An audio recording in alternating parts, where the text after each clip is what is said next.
கவலை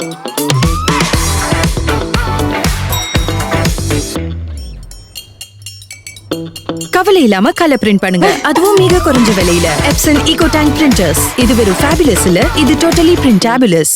சீனாவின் நிர்வாக பகுதியான ஹாங்காங்கில் உள்ள ஒரு உயரமான குடியிருப்பு கட்டிடத்தில் பெரும் தீ விபத்து ஏற்பட்டது. இந்த பயங்கர தீ விபத்தில் தற்போது வரை 44 பேர் உயிரிழந்துள்ளனர்.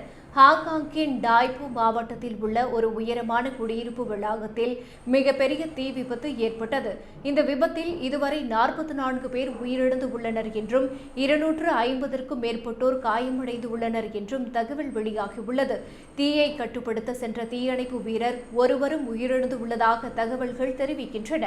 சீன அதிபர் ஜி ஜின்பிங் இந்த தீ விபத்தில் உயிரிழந்தவர்களுக்கு ஆழ்ந்த இரங்கலை தெரிவித்துக் கொண்டார்.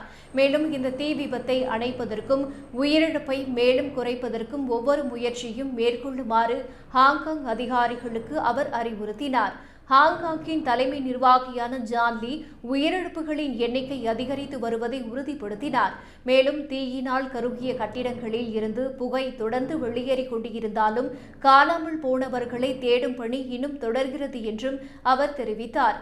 கட்டடத்தை புதுப்பிக்கும் பணியின் போது இந்த தீ விபத்து ஏற்பட்டு சுமார் 2000க்கும் அதிகமான வீடுகளில் தீ பற்றியதாக முதற்கட்ட தகவல். அப்பகுதியை சுற்றியுள்ள சாலைகள் மூடப்பட்டுள்ளன. தீயணைப்பு வீரர்கள் தொடர்ந்து ஒவ்வொரு தளத்தையும் சல்லடை போட்டு தேடி வருகின்றனர்.